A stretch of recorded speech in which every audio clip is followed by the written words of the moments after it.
Welcome to Work It Out with TeKay Brown Taylor. She's an HR powerhouse and certified mediator in the CSRA. Conflict is everywhere, in our homes, our day-to-day transactions, and especially in the workplace, where good HR processes and policies can fall short. Save time, save money. Don't rush to litigate, mediate. Visit brownsstonemediation.com. Now here's TeKay and Neil. Many folks need a good coach, whether you're working out or you're a professional athlete getting ready for the World Series or the Super Bowl with TeKay Brown Taylor, a noted HR coach. I'm Neil Gordon. You specialize as well to help executives. You call it executive coaching. First of all, how do you define that? Executive coaching in our world, because there's a lot of coaches. Coaches is just blowing up and everyone wants to be a coach now. Mm-hmm. In the traditional sense of executive coaching, it's really in the business sense, business consulting. In our world of executive coaching, it is really walking along with the business owner, supervisors, managers around people management. Oftentimes, when we go into organizations and we're executive coaching, we're working with the leader, the senior leader, the leader at the top of the organization, generally around how to handle issues that are expected of them as the senior leader of the organization that may have some gray area that creates, or they're operating in this space of unfamiliarity because that's not their skill. They're skilled at running the business and or just being comfortable from even a legal standpoint, mitigating some of that risk. And so we're working with those to refine their leadership abilities, as it relates to communication, as it relates to emotional intelligence, and really thinking strategically about people relations. Is there truth to the old adage, it's lonely at the top? I believe so. Being also a business owner myself, I can attest to that to some degree. Do they sometimes just need your ear? And oftentimes it's just listening. Oftentimes, a lot of it is just listening, right? And what's driving it is the uncertainty to move and make an action, but wanting to just bounce it off of a skilled and off a professional with that expertise. So a lot of it is just listening and reassuring that you're moving in the right direction. Well, you've had your business for quite some time, and you help folks with a lot of different workshops and one-on-one and conflict resolution, and we'll talk a little bit about that in the next segment or so. Can you think of an executive who came to you with a particular problem in the last recent history and what you did to try to solve it? I can think of, Neil, all the issues that I'm working with organizations, I'm working with leaders. And I really honestly don't like to make the difference between frontline leader or senior leader, but clearly there is someone who has the authority to make the decision. And so for me, that's where the senior leader piece comes in. And specific examples would be the leader, one that's really fresh is an employee that it made a grievance or having a grievance because he and or she in this instance, believe the leader was making inappropriate, unprofessional comments about that particular employee. In his or her mind, the perception of creating a hostile work environment. And that employee becoming unsafe or feeling unsafe and feeling uncomfortable.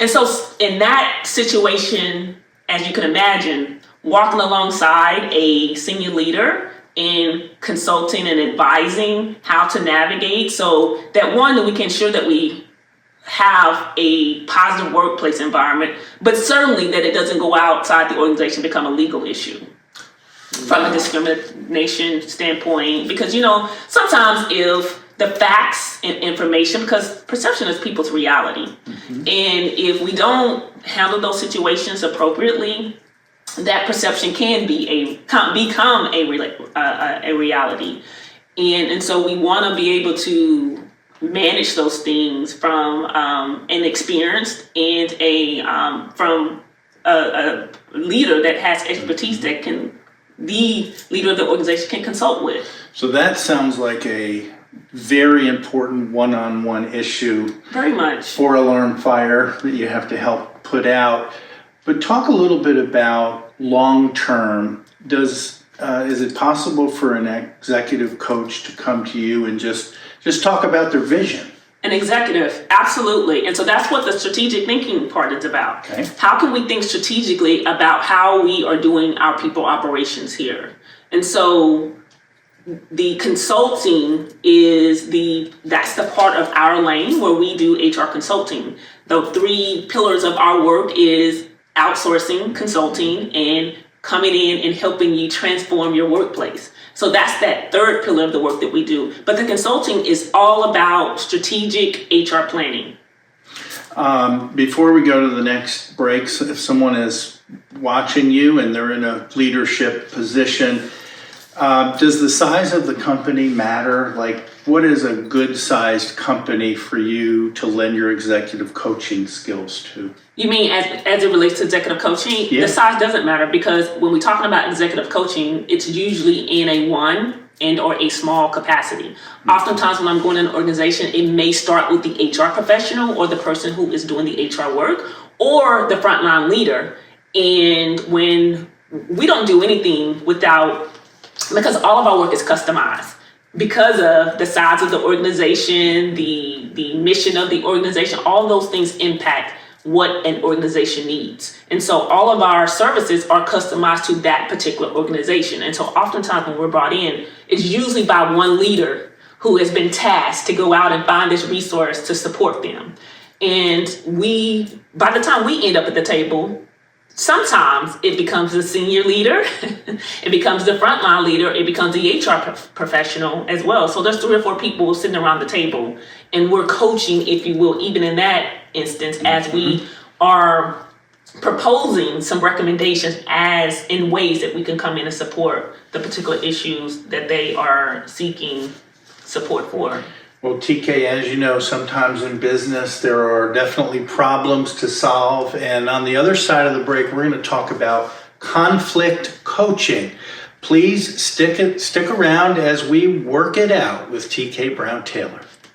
You're listening to Work It Out with TeKay Brown Taylor from Brownstone Mediation Services. Family, business, your workplace. What is conflict costing you? Visit brownstonemediation.com to see how you can find a resolution and maybe even a reconciliation of a broken relationship. That's brownstonemediation.com. Welcome back to Work It Out with TeKay Brown Taylor. I'm Neil Gordon. Hi, TeKay. Hey, Neil. Wouldn't it be great if everything was just smiles and business just hummed along, made peaceful? Lots of the clients are happy, the employees are ready to stay there and get the gold watch. Not always the case. Not always the case. Often not the case, actually. Well, when you get people together, of course, sometimes they have differing opinions. Now, can conflict be a good thing? Conflict is absolutely a good thing. Okay, how so? When it's managed meaningfully. Okay. It becomes harmful when it's not. In our world, traditionally, we have been conditioned to believe that conflict is a horrible thing because most of us are conflict avoidant. It's uncomfortable for us and the reason it's uncomfortable for us is because we don't have the skills. We don't have the training. I know I didn't get conflict training in primary school. I didn't get it in college. I became a professional when I made a conscious, intentional decision to go out and get this training in a way to be able to help others have the same skills that I do. For someone watching or listening, what does a conflict coaching session look like? First of all, is it just one person? Is it 2 people? Would it be more? What does that look like? So we do have 2 ways of doing the type of conflict coaching that we do. It is often one-on-one with that particular employee and or individual, because we also do it in domestic and family settings as well. we have the individual conflict coaching, and we have the wraparound conflict coaching. It's more like a 360, meaning I am using in other individuals that are in my network, meaning in my family, in my business, my team, whatever that Cosmic? thank you is. And they are giving feedback, because oftentimes we don't know how we're showing up. We know what we think, but we don't really realize how others are perceiving us, which is different than what we believe we are showing up in the workplace or in the family or around a particular situation. And so in that sense, we are looking to the Neils and the TeKays to give us feedback on how that particular person or individual is behaving or showing up. But oftentimes it's one-on-one. We do the one-on-one conflict coaching. It feels, and we do a lot of work to separate it from being different than therapy, because therapy deals with the past. Conflict coaching is everything about the future. How are the behaviors, usually harmful behaviors, how are they creating conflict, and what can we do to reset, to provide some skills so that those behaviors can improve for the future. So conflict coaching is all futuristic, if you will. And so there's a lot of confusion where it feels like counseling or therapy. And I have to often remind that's something that we would do in therapy or counseling, and even encourage, because sometimes when conflict shows up in our office, it's been going on for a very long time, and it's seated and it's deep rooted. And we have to offer and encourage for that individual to supplement what we're doing, solely focus on the conflict behaviors, the conflict styles and sorts, and then also seek additional support from a professional counselor as well. Okay. What are some of the typical type of conflicts you're seeing nowadays, 2024 into 2025, that you've been addressing? One of the big ones is personality conflicts. People just, the way I manage something, the way I do something is different than the way you would manage or you would do something. So that would be one. Another is the power dynamics, supervisor to employee, or maybe a team lead who is an employee, not necessarily in a supervisory role, but in a more superior role or a higher, a role that has a higher responsibility than another employee. And so that's probably the two biggest, is the manager and employee, and then also the personality, just having miscommunication and misunderstandings about a particular issue. Wow. So do you ever bring the two folks together in conflict coaching, and can that be explosive at times? So we don't bring the individuals together in conflict coaching, but often we will recommend conflict coaching mediation, conflict coaching pre or post mediation. And mediation is what we would do to bring those two individuals together who are in conflict, yes. I see. We're continuing with TeKay Brown Taylor, and our segment, of course, is called Let's Work It Out, and we're talking about conflict coaching. Can you think of a recent workplace situation where you had to enact conflict coaching? Yes. So as I shared a minute ago, we're Brownstone Mediation Service, so we do a lot of mediation. And I often will encourage to do conflict coaching pre-mediation, because you can get into mediation, but think about it. If you have better skills, conflict coaching, you've worked with a professional to help you identify those harmful ways that are creating conflict for you, that you are not reacting appropriately to the conflict. And so you've had some opportunity to create some strategies around that particular issue, gain some skills, gain the capacity, gain the confidence to manage that conflict better. It's likely that you will go into the mediation having gone through conflict coaching pre-mediation and have a more successful mediation, or the mediation take maybe a day as opposed to 3 days or 3 weeks or 3 months. Right. Makes perfect sense. No, go right ahead. I'm sorry. And the other thing I would say about that is, even from an EAP standpoint, a lot of organizations have a resource, or they supply that benefit to their employees around EAP. And even with that, from a pre-mediation and post-mediation, even the EAP service, because when we are in conflict, because we have that benefit, the first thing managers want to do is send employees to an EAP. But what I would say, what EAP does is completely different than what you would an employee would receive in conflict coaching or with a conflict coach. And so those two things can be supplemented. And so I often recommend and suggest is that in addition to the EAP, because EAP is often dealing with past hurts, trauma, past experiences, supplement that EAP experience with conflict coaching so they're getting a specific, directed, intentional work, skill building around the conflict issue, and ultimately is working in tandem with that to improve the past hurt, past trauma, past situation that's showing up in the workplace. There's another type of coaching that TeKay does, and it's called guided discussions. Guided discussions, getting several people around the table, and there's a lot of good planning that can be done for the future. Please stick around. I think you might find a few good nuggets on the other side of the break. You're listening to Work It Out with TeKay Brown Taylor from Brownstone Mediation Services. Family, business, your workplace. What is conflict costing you? Visit brownstonemediation.com to see how you can find a resolution and maybe even a reconciliation of a broken relationship. That's brownstonemediation.com. With TeKay Brown Taylor, I'm Neil Gordon, and so we've done conflict coaching, executive coaching. Now it's time to do some guided discussions. I had never heard that term before. Did you invent the term or explain what that is? I won't take credit for inventing the term, no. And it's very what it sounds like, a discussion that's guided by a facilitator, third party, objective, neutral to that particular discussion. But it's a structured conversation about a particular issue. In this sense, a particular workplace issue.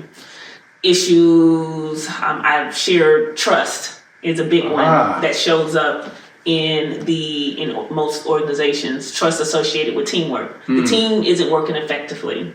And so we would take that particular issue around teamwork and trust, and we would have a guided discussion, have a neutral third party facilitator, myself, to come in. I think I keep hitting my mic. To come in and to ensure that every participant's voice is heard. There are no power dynamics because I'm not the manager, I'm not the supervisor. Ensure that the conversation remains productive, and ultimately that particular issue, meaning we're dealing with one issue. Although you can have a guided discussion about many issues, but for that particular issue, ensuring that the goal of that particular guided discussion is achieved. So that's the whole purpose of a guided discussion. It's very intentional, very direct, very purposeful. You have a third party who's going to come in and facilitate a structured conversation. Everyone gets to participate in as expected. There are no wallflowers. Everybody's expected to come and participate because we want to make sure everybody's voice is heard, right? And then ensure that it remains productive because everyone's not going to be on the same level in terms of skill. And so that's my job to ensure that it remains productive as a facilitator. And then ultimately we end with some sort of strategy for that on that particular issue. Trust is rebuilt. And trust is rebuilt. That's the whole goal if that is the situation. So during and mostly post-COVID, I kept hearing the word culture. What does a guided discussion about culture look like? Well, culture is everything an organization does, feel, believe, do, right?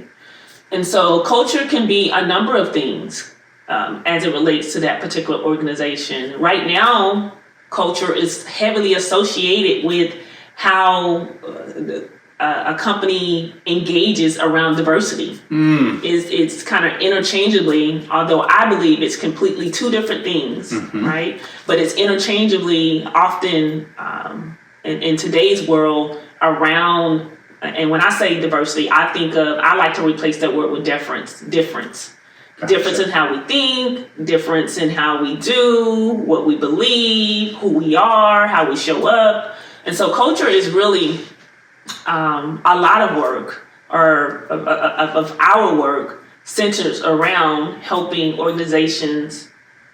That centerpiece is the culture around their policies, their practices, their peoples, and their procedures. And so culture is all of that. It's centered around all of those things. They say happy wife, happy life, happy employees. Is it more productive for a company? Very much more productive. And I think in the other segment we were talking about, is conflict a good thing? There's data to support that companies that manage conflict well, that embrace conflict, are more successful organizations.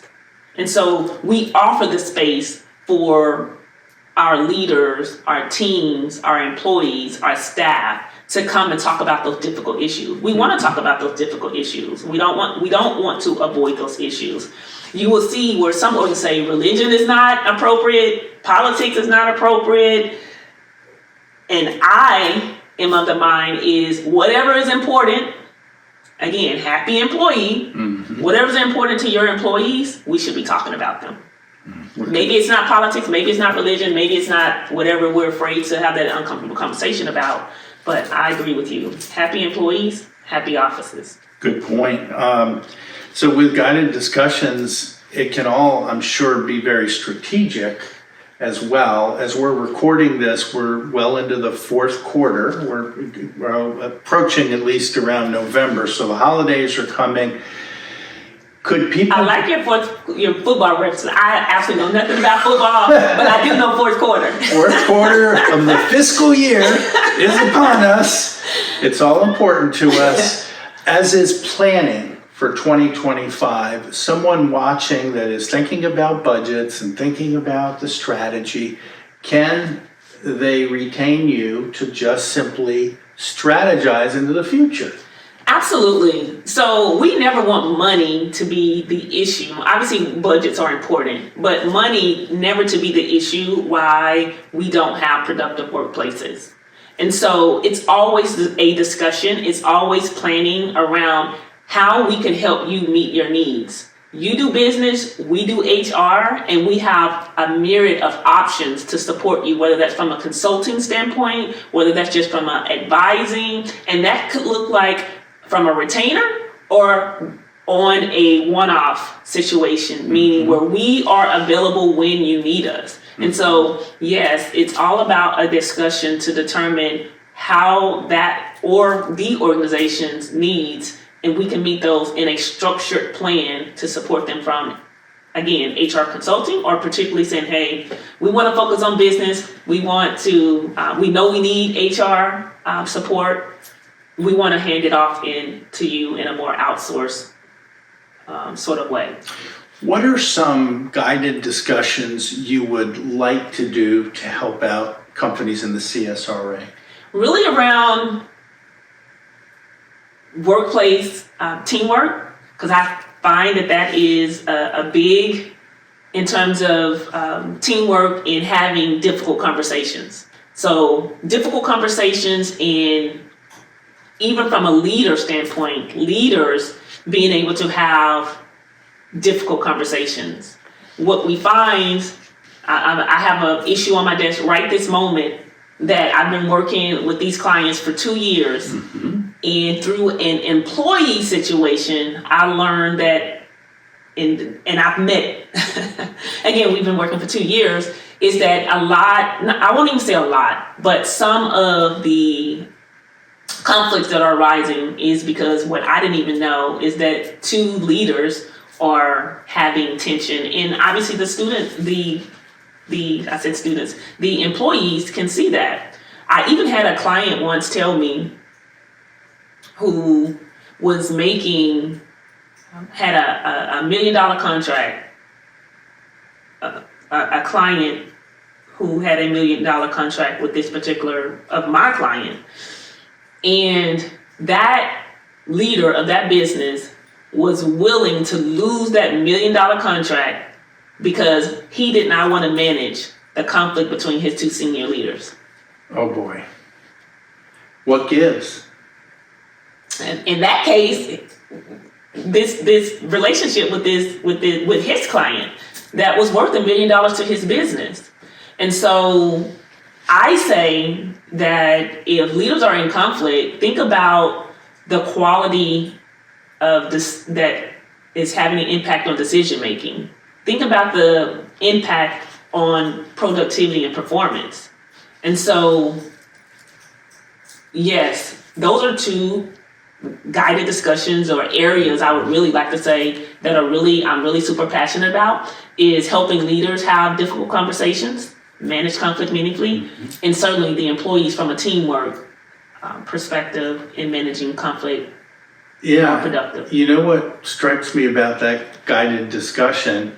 It's almost like at the house with a husband and wife, if they're in conflict or struggle, it affects the kids. Absolutely. It's so similar? Very similar. It's all human behavior. We call the work that we do, you'll see we refer to it as human relations as opposed to human resources, because we're specifically dealing with behaviors, conflict behavior. That is our sauce, is helping individuals, companies, business owners deal with the people relations as it relates to the behaviors of those people in their organizations.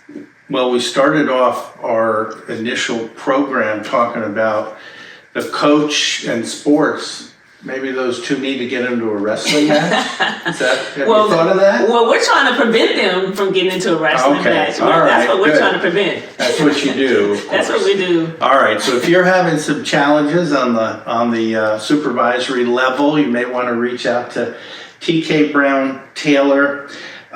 She can help one-on-one as an executive coach. She can also coach you through conflict that may be happening in the workplace and lead some guided discussions.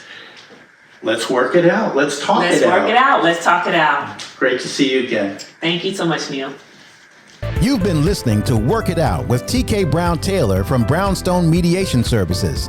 She's an HR powerhouse and certified mediator in the CSRA, specializing in conflict resolution with family, business, workplace issues, and small claims disputes. Remember, save time, save money. Don't rush to litigate, mediate. Visit brownstonemediation.com.